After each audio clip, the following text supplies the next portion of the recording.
Hello everyone, welcome to Alikra Study Point. আজকে আমি discuss করব ওয়ার্ল্ড জিওগ্রাফি অর্থাৎ পৃথিবীর ভূগোল সম্পর্কে। পৃথিবীর কোনটি মহাদেশ কোন জায়গায় তাহার অবস্থিতি এবং পৃথিবীর মহাসাগরগুলির অবস্থিতি নিয়ে আজকের আলোচনা। আজকে আমি এটি আলোচনা করব। আজকে আমরা ডিসকাস করব পৃথিবীর ভূগোল অর্থাৎ এই ওয়ার্ল্ড জিওগ্রাফি প্রধান আলোচ্য বিষয় অর্থাৎ পাঠটি পড়লে আমরা কি জানতে পারবো।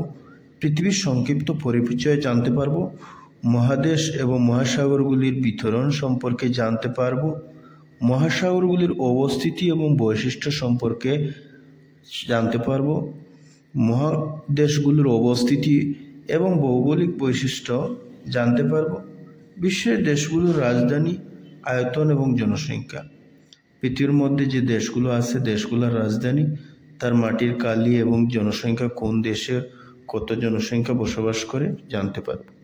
প্রথমে শুরু করা যাক পৃথিবীর সংক্ষিপ্ত পরিচয়।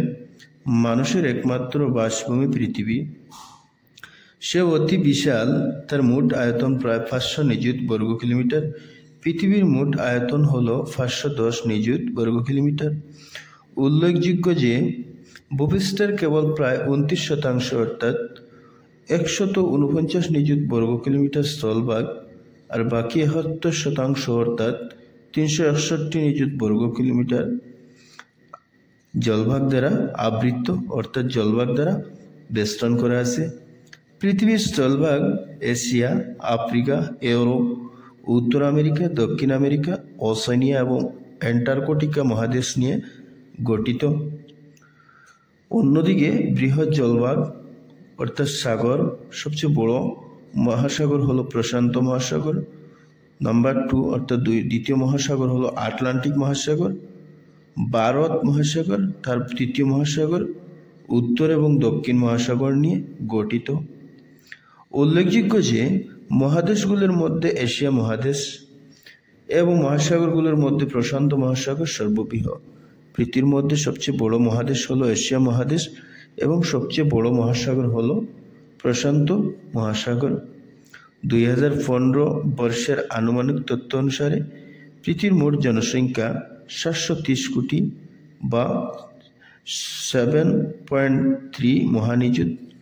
স্মরণযোগ্য যে পৃথিবীর ভূপ্রকৃতি, জলবায়ু, মাটি, উদ্ভিদ, জীবজন্তু ইত্যাদির বৈশিষ্ট্য স্থানভেদে ভিন্ন ভিন্ন।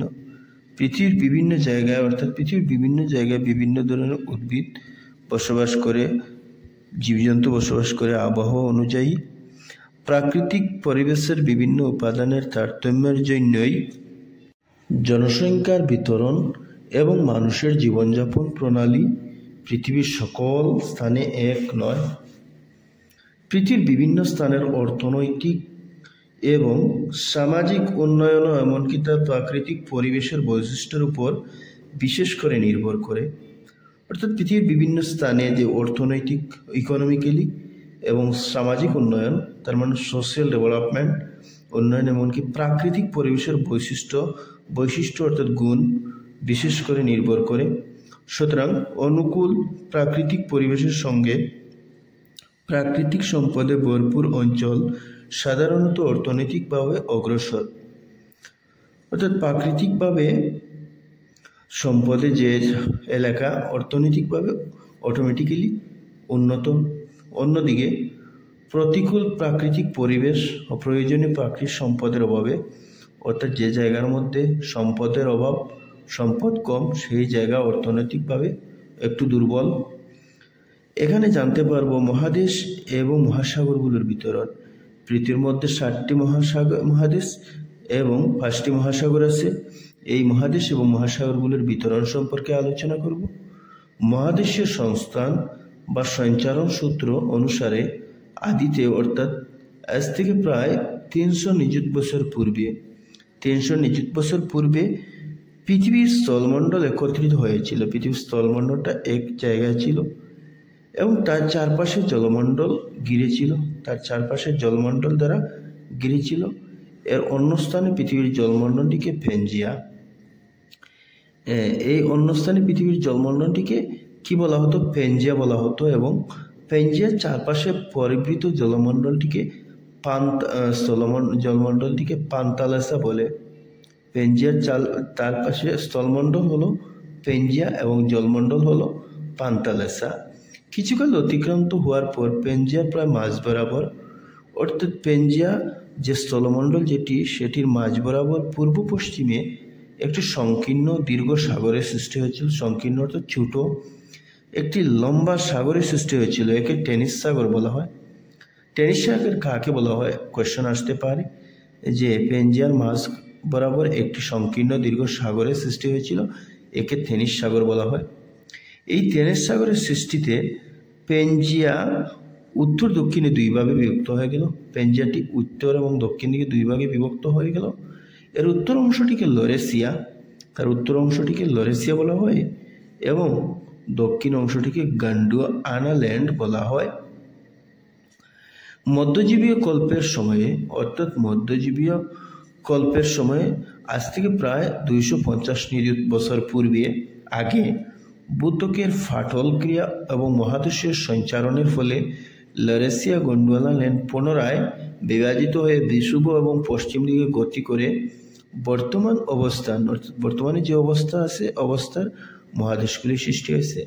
এই যে দুই টুকরো হয়েছে, এই দুই টুকরোগুলো খণ্ড বিখণ্ড হয়ে এই 7টি মহাদেশের সৃষ্টি হয়েছে।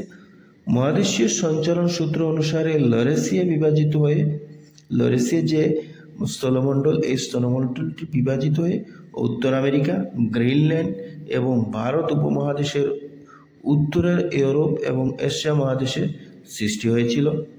অন্যদিকে গন্ডোয়ানা ল্যান্ড বিভাজিত হয়ে দক্ষিণ আমেরিকা, আফ্রিকা, মাদাগাস্কার, ভারতবর্ষ, আরব অঞ্চল, মালয়েশিয়া এবং অন্যান্য দ্বীপসমূহ, অস্ট্রেলিয়া, অ্যান্টার্কটিকা ইত্যাদি সৃষ্টি হয়েছিল। এখানে কোয়েশ্চেন আসতে পারে যে দক্ষিণ আমেরিকা মহাদেশটি কিসের অন্তর্গত? এখানে বলতে পারবো গন্ডোয়ানা ল্যান্ডের অন্তর্গত, ভারত গন্ডোয়ানা ল্যান্ডের অন্তর্গত। তারপরে আসি ভূপৃষ্ঠের সাগর মহাসাগর সহ নদ নদী হ্রদ আদির জলবেষ্টিত বৃহৎ অংশকে জলমণ্ডল বলা হয়, যাকে হাইড্রোস্ফিয়ার বলা হয়। পৃথিবীর মধ্যে যত অংশ জল আছে তাকে হাইড্রোস্ফিয়ার বলা হয়। অন্যদিকে সাগর পৃষ্ঠের কিছুটা ওপরের মাটি দ্বারা বেষ্টিত ভূপৃষ্ঠের অন্য একটি বৃহৎ অংশকে স্থলমণ্ডল বলা হয়, লিথোস্ফিয়ার। স্থলমণ্ডলকে লিথোস্ফিয়ার বলা হয়।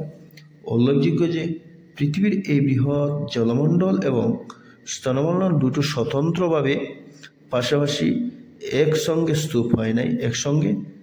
স্তূপ হয় নাই, অর্থাৎ জলমণ্ডল এবং স্থলমণ্ডল দুইটি অংশ একে অপরকে বিভাজিত করে মাঝামাঝি ঢুকে আছে।